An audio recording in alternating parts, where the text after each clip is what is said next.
Hello class. पिछली class में हम लोगों ने हाइड्रोथेरेपी के बारे में पढ़ा था, एनीमा के बारे में पढ़ा था। आज हम लोग कॉलन हाइड्रोथेरेपी इन नेचुरोपैथी के बारे में पढ़ेंगे। Colon hydrotherapy. तो introduction. Colon hydrotherapy also now as colonic irrigation और colon cleansing is a naturopathic treatment in which warm purified water is gently introduced into the large intestine colon through the rectum to clean accumulated fecal matter, mucus and waste। तो colon therapy, जिसे colon irrigation या colon cleansing भी कहा जाता है, colon cleansing, colon irrigation या colon therapy भी कहा जाता है, एक ऐसी नेचुरोपैथिक उपचार है, एक ऐसा नेचुरोपैथिक उपचार है। इसमें मलाशय यानी रेक्टम के जरिए बड़ी आंत कॉलन में धीरे धीरे गर्म पानी प्रवेश कराया जाता है, इंसर्ट कराया जाता है, ताकि जमा हुआ मल, म्यूकस और जो भी वेस्ट पदार्थ हैं, जो भी अपशिष्ट पदार्थ हैं, वो बाहर निकल सकें, उनको बाहर निकाला जा सके। होता क्या है, हम डेली खाना खाते हैं और डेली फ्रेश भी होने जाते हैं, ऐसा नहीं है फ्रेश नहीं होते हैं, डेली खाना खाते हैं फ्रेश भी होते हैं, लेकिन इस खाना खाने में हमारे कई बार हम कुछ ऐसा खा लेते हैं जिसकी वजह से हमारी आंतों के दीवार पे अंदर चारों तरफ उसके सरफेस में कुछ वेस्ट मटेरियल, अपशिष्ट पदार्थ इकट्ठे होते रहते हैं, तो वो निकल नहीं पाते हैं, तो फिर वो हमारे आगे चल के वो हमारी आंत के कार्य को बाधित करते हैं, तो फिर दिक्कत होती है। तो उन वेस्ट मटेरियल को निकालने का कॉलन थेरेपी सबसे अच्छा माध्यम है। इसमें होता क्या है, गर्म पानी, नमक डाल के lukewarm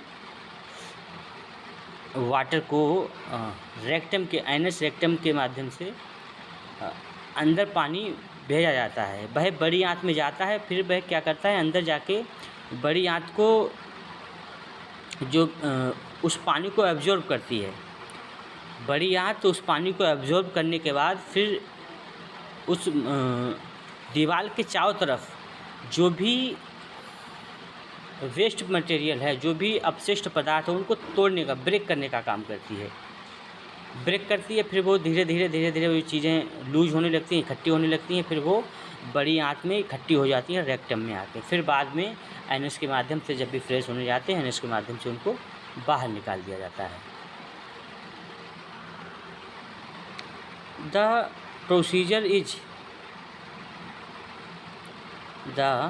procedure is perform using specialised equipment under hygienic condition by a train practitioner. यह प्रक्रिया साफ सुथरे माहौल में एक ट्रेंड प्रैक्टिशनर होना चाहिए, यानी जो डेली प्रैक्टिस करता हो, लोगों की थेरेपी करता हो, ऐसा थेरेपिस्ट होना चाहिए। और ट्रेंड प्रैक्टिशनर द्वारा खास उपकरणों का इस्तेमाल करके किया जाता है। तो ये जो प्रक्रिया होती है, ये जो कॉलन हाइड्रोथेरेपी की प्रक्रिया होती है, प्रोसीजर होता है, तो इसमें एक ट्रेंड व्यक्ति होता है, वो या थेरेपिस्ट होता है, नेचुरोपैथिक थेरेपिस्ट होता है, वह इस प्रक्रिया को करता है। In naturopathic colon hydrotherapy is considered a supportive therapy that aims to improve bowel function, promote detoxification and enhance overall well-being। Naturopathy में कॉलन हाइड्रोथेरेपी को एक सपोर्टिव थेरेपी माना जाता है। नेचुरोपैथी में कॉलन हाइड्रोथेरेपी को एक सपोर्टिव थेरेपी माना जाता है। इसका मकसद आंतों के काम को बेहतर बनाना, यानी जो हमारी इंटेस्टाइन है, इसके कार्य को बेहतर बनाना, शरीर में जो भी अपशिष्ट पदार्थ हैं, जो भी जहरीले पदार्थ हैं, उनको बाहर निकालना और अपनी सेहत को बेहतर बनाना, अपनी सेहत को बेहतर बनाना है। तो ये क्या करता है, ये इसका उद्देश्य है आंतों के काम को बेहतर बनाना, शरीर से जो भी जहरीले पदार्थ हैं उनको बाहर निकालना और हमारी हेल्थ को बेहतर बनाना, अच्छा बनाना, शरीर को डिटॉक्सिफिकेशन करना, शरीर का डिटॉक्सिफिकेशन करना यानी वेस्ट मटेरियल को बाहर निकालना। However modern medical evidence for many of its claim health benefits is limited and the treatment is not considered necessary for healthy evidence individuals because the colon naturally eliminate waste। हालांकि इसके कई दावों के लिए आधुनिक मेडिकल सबूत सीमित हैं, यानी अभी कोई ऐसे सबूत एविडेंस नहीं है कि हाँ 100% कहा जा सके ये सफाई करती है, लेकिन हाँ करती है, गंदगी शरीर से बाहर निकालती है।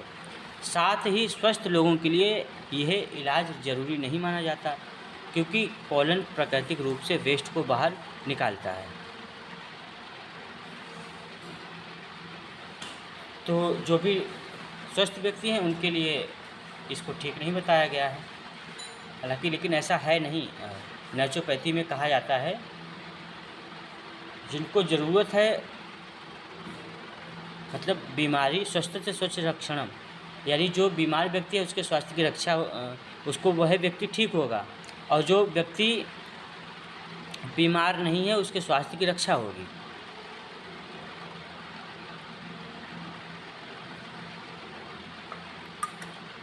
आयुर्वेद का श्लोक है और नेचुरोपैथी में भी अगर देखा जाए तो ठीक बैठता है। तो हालांकि साइंटिफिक एविडेंस नहीं है, लेकिन हाँ ये फ़ायदा करती है। ठीक है। Definition, colon hydrotherapy is a therapeutic procedure involving the control, infusion and evacuation of warm filtered water into the colon to facilitate the removal of intestinal contents and promote bowel cleansing। तो क्या बोल रहा है कि colon hydrotherapy एक चिकित्सीय प्रक्रिया है, एक थेरेपेटिक प्रोसीजर है, यानी ये चिकित्सा की जैसे प्रोसीजर होती है ऐसे ही ये भी एक प्रक्रिया है। इसमें कॉलन में, इस थेरेपी में क्या होता है, कॉलन में गर्म फिल्टर किया हुआ पानी नियंत्रित तरीके से डाला जाता है। ऐसा ही नहीं कि बस एक पात्र में पानी भरा, पाइप लगाया और पानी ऐसे ही गर्म, टेम्परेचर नहीं देखा और पानी अच्छा है कैसा है, स्पीड क्या है, ये कुछ नहीं देखा और बस लग गए सफाई करने में। तो ऐसा नहीं है, पानी फ़िल्टर हो, टेम्परेचर उसका मेंटेन होना चाहिए, साफ़ पानी हो, शुद्ध पानी हो, फिर धीरे धीरे नियंत्रित तरीके से, कंट्रोल वे में धीरे धीरे बड़ी आंत में इस पानी को भेजा जाता है पाइप के माध्यम से,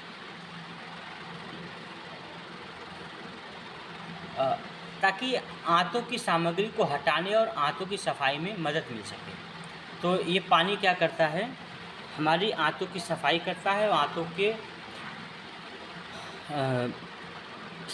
जो भी वेस्ट मटेरियल उनको बाहर निकालने का काम करता है, जो भी अपशिष्ट पदार्थ हैं उनको बाहर निकालने का कार्य करता है। हिस्ट्री यदि देखें तो the concept of cleansing the bowel dates back thousands of year. आंतों की सफाई का कॉन्सेप्ट हज़ारों साल पुराना है। योग वगैरह में भी, उसमें भी हम लोग देखते हैं जल बस्ती में पानी को एनएस के माध्यम से, एनीमा है बस्ती और जल बस्ती, स्थल बस्ती, दो तरह की बस्ती है। स्थल बस्ती में वायु को अंदर इंसर्ट कर मतलब खींचते हैं और फिर बाहर निकालते हैं, और जल बस्ती में पानी को ऊपर खींचते हैं। और ऐसा भी बताया गया है योग में कि पहले आंत को बाहर निकाल के साफ़ करके फिर उसको अंदर ये बहुत मतलब ऐसा अभी कोई आधुनिक समय में ऐसा कोई एविडेंस नहीं है कि अपनी इंटेस्टाइन को बाहर निकाल के फिर उसको फिर से अंदर लिया जाए। ऐसा पहले हुआ होगा लेकिन अभी ऐसा नहीं है, सब बताया गया है और ऐसा कोशिश भी नहीं करना है हमको क्योंकि बहुत रिस्की हो जाएगा।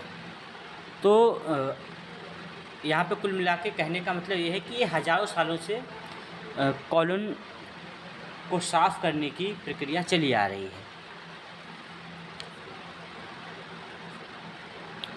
Ancient Egyptians practice bowel cleansing as part of maintaining health. प्राचीन मिस्र के लोग सेहत बनाए रखने के लिए आंतों की सफाई करते थे, यानी हमारा स्वास्थ्य बना रहे। Greek physician Hippocrates recommended enemas for various illness. तो यूनानी चिकित्सक जो थे हिप्पोक्रेट्स, उन्होंने कई बीमारियों के लिए एनीमा की सलाह दी। एनीमा में क्या होता है, कॉलन की सफाई होती है।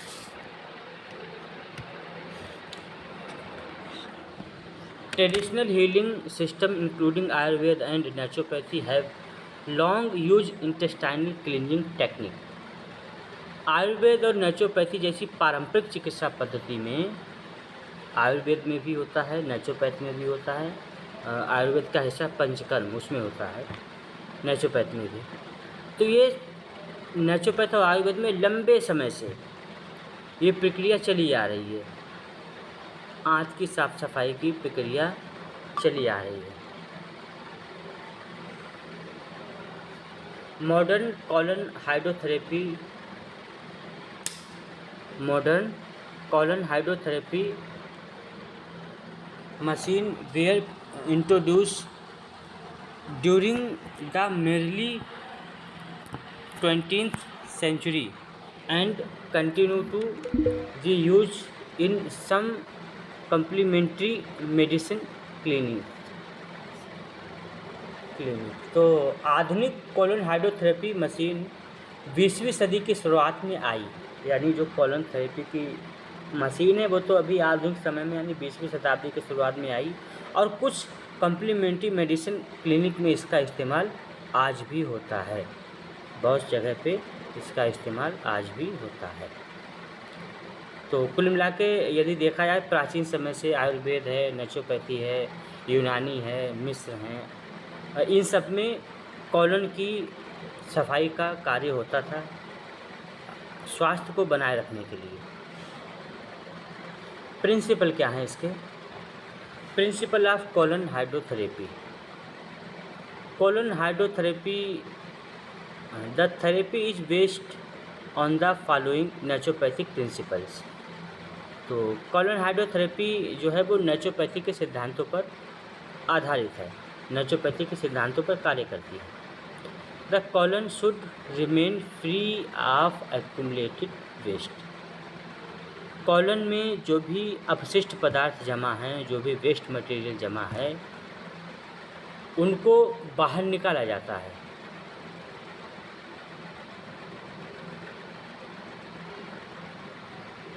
कॉलन हमारी कॉलन में कोई भी वेस्ट पदार्थ जमा नहीं होना चाहिए, तो इसीलिए कॉलन थेरेपी के माध्यम से उसको बाहर निकाला जाता है। प्रॉपर वोवल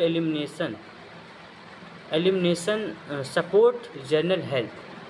आंतों से मल का सही तरीके से निकलना सामान्य सेहत के लिए अच्छा है, यानी सेहत के लिए काफ़ी अच्छा बताया गया है। यदि हमारी आंत से गंदगी बाहर निकल जाती है। Hydration softens impact stool. Hydration यानी पानी की मौजूदगी से जमा हुआ मल नरम हो जाता है, यानी जब हम पानी जाता है बड़ी आंत में तो अगर गर्म पानी होता है तो फिर वह सारे इंटेस्टाइन के चारों तरफ जो भी वेस्ट मटेरियल उनको बाहर निकलने का कार्य करता है, प्लस जो भी हार्ड स्टूल इंटेस्टाइन के अंदर यदि ठहरा हुआ है रेक्टम में, एनएस के पास में, तो फिर ये गर्म पानी उसको लूज करता है और फिर उसको बाहर करने का कार्य करता है। Gentle irrigation stimulates normal vowel movement. धीरे धीरे पानी डालने इरिगेशन से आंतों की सामान्य गति यानी वाउल मूवमेंट को बढ़ावा मिलता है। धीरे धीरे पानी डालने यानी जब धीरे धीरे पानी बड़ी आंत में जाता है तो उसकी जो गति है उसमें सुधार होता है और इम्प्रूवमेंट होता है, यानी गति बढ़ती है, पेरिस्टाल्टिक मूवमेंट बढ़ता है।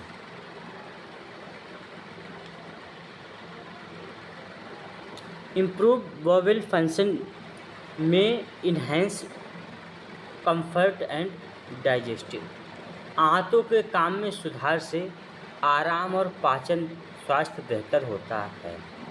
तो जो भी हम कॉलम थेरेपी करते हैं तो हमारी क्या होता है, आंतें जो हैं वो साफ़ हो जाती हैं। जब आंतें साफ़ हो जाती हैं तो जाहिर सी बात है खाना अच्छे से पचेगा, यानी पाचन तंत्र भी मजबूत हो गया और हमारी हेल्थ भी बनी रहेगी, स्वास्थ्य भी बना रहेगा। जब पाचन ठीक है तो हमारी बीमारियां वैसे अपने आप कम हो जाएंगी। Anatomy of the colon, colon की बनावट। तो यहाँ पे थोड़ा कॉलन की बनावट दी गई है, इसको देख लेते हैं। The large intestine consist of, बड़ी आंत में कौन कौन से हिस्से होते हैं ये बताया गया है। तो सबसे पहले caecum, ascending colon, transverse colon, descending colon, sigmoid colon, rectum. तो कौन कौन से बताए गए हैं इसमें, caecum, ascending, descending colon, ascending colon, transverse colon और सिग्मॉइड कॉलन और रेक्टम। तो उसके बाद एनस आ जाता है। तो ये इसके इंटेस्टाइन के पार्ट हैं। The major function of the colon includes, colon के मुख्य काम क्या हैं। तो मुख्य काम ये बताए गए हैं कौन कौन से। एब्जॉर्प्शन ऑफ वाटर, पानी का ऑब्जर्व करती है, बड़ी आंत क्या करती है, पानी को ऑब्जर्व करती है। एब्जॉर्प्शन ऑफ इलेक्ट्रोलाइट्स, पानी के जो भी इलेक्ट्रोलाइट्स हैं वो भी बड़ी आंत अवशोषित करती है, क्योंकि उसका हमारे शरीर में महत्वपूर्ण कार्य होता है।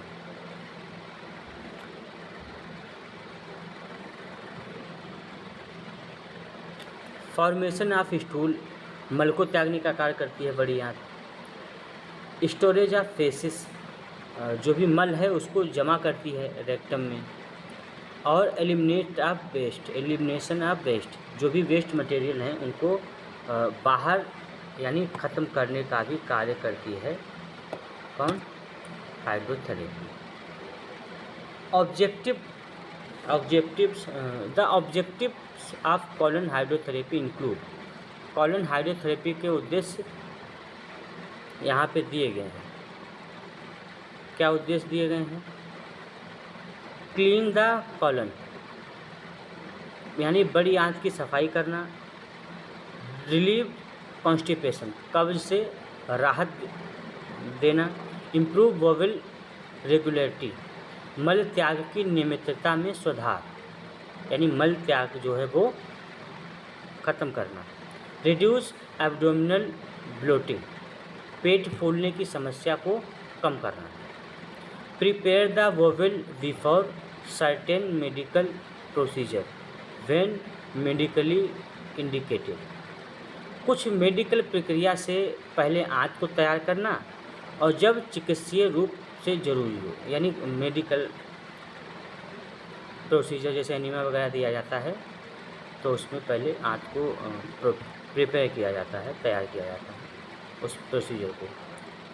Promote of feeling of lightness and comfort, हल्केपन और आराम का एहसास दिलाता है। कॉलन थेरेपी क्या करती है, कॉलन थेरेपी से हल्कापन और उसका एहसास होता है, अच्छा मतलब महसूस होता है। इक्विपमेंट रिक्वायर, कौन कौन से उपकरण होते हैं इसमें। कॉलन हाइड्रोथेरेपी मशीन, अगर मशीन के माध्यम से करते हैं। Sterile disposable rectus speculum, water supply with filtration system. Temperature control unit, तापमान कंट्रोल करने वाली यूनिट। पानी फिल्टर होना चाहिए। Disposable rectal speculum. Procedure control system, pressure control system, उसमें प्रेशर कंट्रोल करने वाले भी सिस्टम है। डिस्पोजेबल टबिंग, यानी जो ट्यूबिंग। लुब्रिकेंट, चिकनावट का सामान होना चाहिए।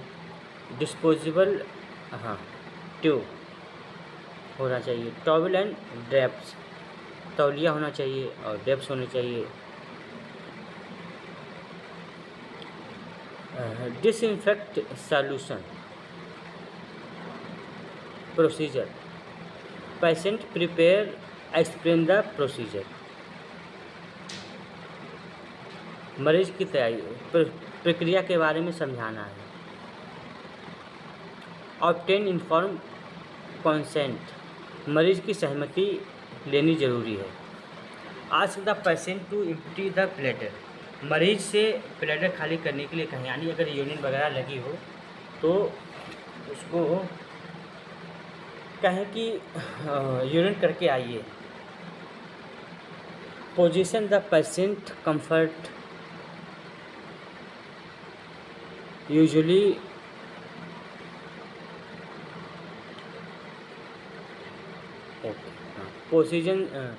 Position the patient comfortably, usually laying on the back of और लेफ्ट साइड।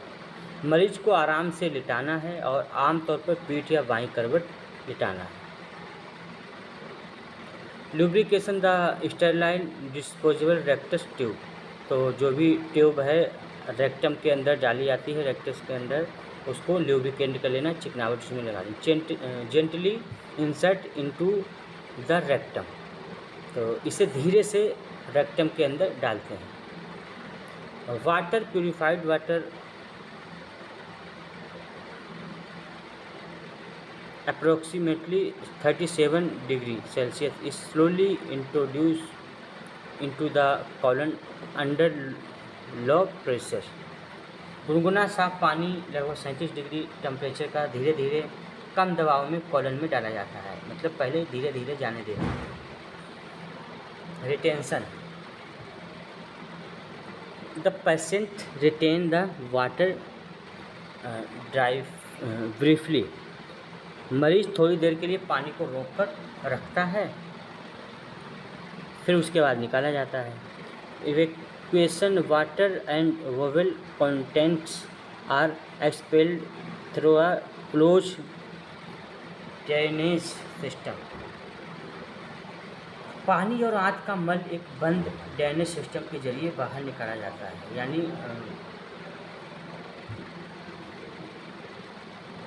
फ्रेश होने के लिए लैट्रिन का भी उपयोग कर सकते हैं, जैसे एनीमा में किया जाता है। Repetition, several fill the and release cycle are perform during the session. Session के दौरान कई बार भरने और निकालने की प्रक्रिया की जाती है। Completion, remove the tube, tube निकाल लिया जाता है पूरा होने के बाद, पूरा करना है, ट्यूब निकाल देना है। Allow the patient to rest, मरीज को आराम करने के लिए देना है। और इनकरेज हाइड्रेशन आफ्टरवार्ड, बाद में पानी पीने के लिए प्रोत्साहित करना है, पानी पिए ताकि हाइड्रेशन मेंटेन रहे, नहीं तो बॉडी कैसी हो जाएगी, डिहाइड्रेट हो जाएगी। ड्यूरेशन 30 to 45 मिनट, 30 से 40 मिनट का आमतौर पर ड्यूरेशन होता है। वन सीजन में use 20 to 60 litre of filter water introduce in multiple control cycle. एक सेशन में 20 से 60 लीटर फिल्टर किए गए पानी का इस्तेमाल होता है, जिसे कई नियंत्रित साइकिल में किया जाता है। यानी एक बार में ऐसा नहीं कि 20 लीटर पानी एक बार में भर दिया, पेट फूल जाएगा, फट भी सकता है, हालांकि फटेगा नहीं, लेकिन इतना पानी नहीं, धीरे धीरे धीरे और कई बार में किया जाता है। इंडिकेशन, सम प्रैक्टिशनर्स में रिकमेंडेड कॉलन हाइड्रोथेरेपी फॉर, कुछ प्रैक्टिशनर इन स्थितियों के लिए कॉलन हाइड्रोथेरेपी की सलाह देते हैं। कौन कौन सी?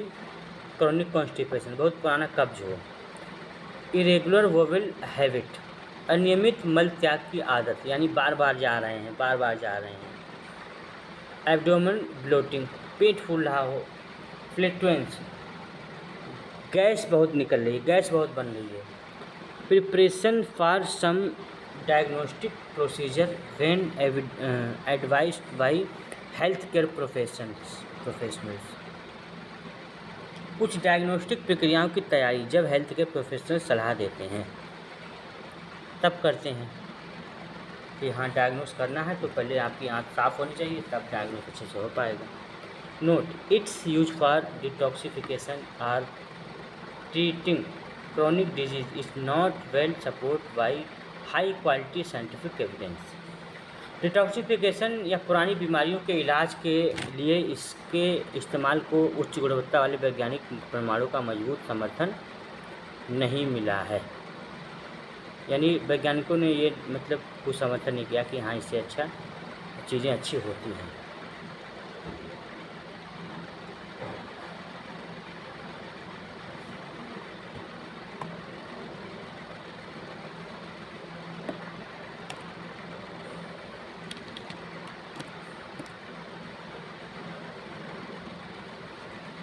Contraindication, colon hydrotherapy should not be perform in patient with, किन स्थितियों में नहीं करवाना चाहिए? कॉन्ट्राइंडिकेशन है तो इन मरीजों को कॉलन थेरेपी नहीं करवानी चाहिए। एक्यूट अपेंडिसाइटिस, किसी को अपेंडिक्स में सूजन आ गई, एक्यूट अपेंडिसाइटिस हो गया है तो उसको नहीं करवाना है। सीवियर हेमोरॉइड्स, बवासीर बहुत ज़्यादा गंभीर रूप में हो गई है। रेक्टल ब्लीडिंग, रेक्टस से ब्लीडिंग हो रही है। अल्सरेटिव कोलाइटिस हो गया है, यानी घाव वगैरह कोलन में हो गए हैं।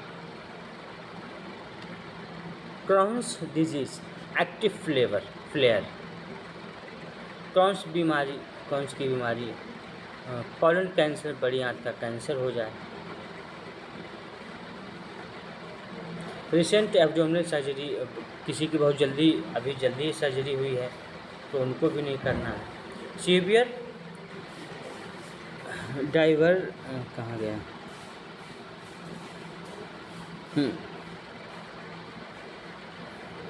सीवियर डाइवर्टिकुलाइटिस, गंभीर डाइवर्टिकुलाइटिस, वोवेल परफोरेशन, आंतों में रुकावट आ गई है। सीवियर हार्ट डिजीज़, गंभीर हृदय रोग हो गया है। Pregnancy unless specially advise by a physician, pregnancy जब तक डॉक्टर खास तौर पर सलाह ना दें।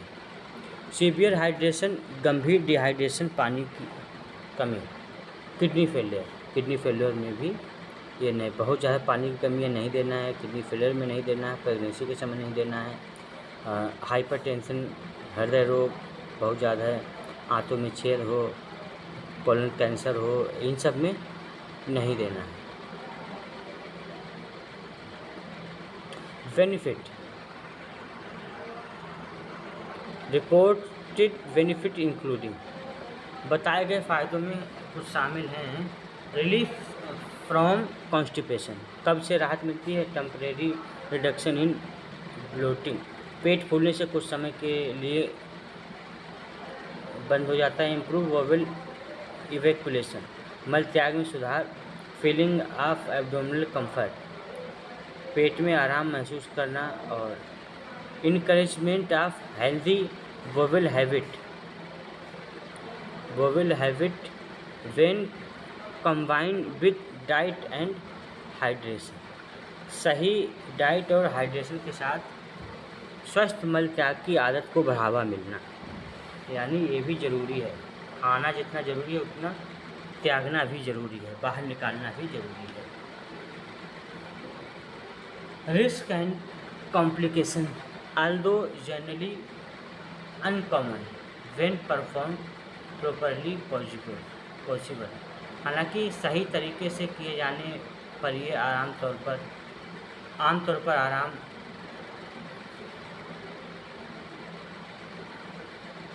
हाँ, अगर सही तरीके से इस्तेमाल करते हैं तो आमतौर पर नुकसान नहीं होता, यानी कोई जो जटिल समस्या नहीं होती, जोखिम नहीं होता है। लेकिन फिर भी अगर कुछ संभावित ऐसा लग रहा है तो उसमें क्या क्या देखने को मिल सकता है? एब्डोमिनल क्रैम्पिंग, पेट में ऐंठन मिल सकती है, नौजिया, डायरिया, हाइड्रेशन, जी मिचलाना, दस्त हो, डिहाइड्रेशन जैसी समस्याएं हैं।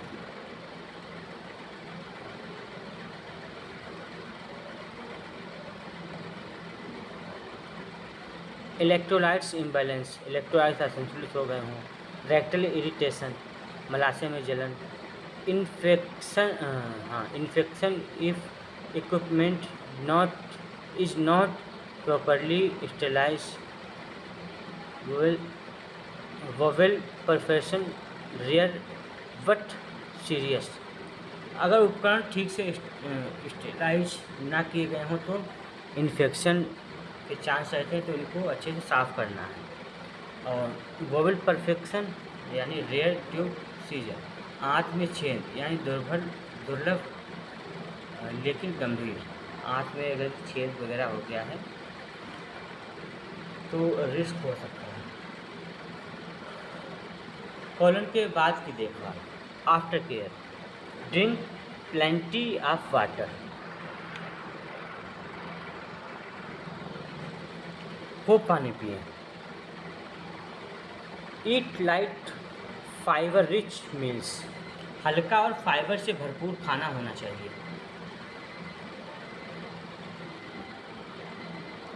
Include fruit and vegetables, fruit और वेजिटेबल में avoid alcohol heavy meal for several hours, alcohol नहीं पीना, हैवी मील्स नहीं खाना है। रेस्ट इफ़ नीडेड, आराम जरूर करना है। रिपोर्ट सीवियर पेन, फीवर और persistent bleeding to a health care provider immediately, तेज़ दर्द, बुखार या लगातार ब्लीडिंग होने पर तुरंत हेल्थ केयर प्रोवाइडर को बताएं। फ़ायदा क्या? एडवांटेज, नॉन सर्जिकल प्रोसीजर, बिना सर्जरी के होता है। May provide temporary relief of constipation, कब्ज से कुछ समय के लिए राहत देता है। Close system help maintain hygiene, बहुत ही क्लोज सिस्टम है तो साफ़ सफाई का बहुत ही ध्यान रखना पड़ता है। यूजुअली परफॉर्म विदाउट एनेस्थीसिया, और ये बिना एनेस्थीसिया के यूज होती है। शॉर्ट ट्रीटमेंट ड्यूरेशन, इलाज में कम समय लगता है। प्रिकॉशन,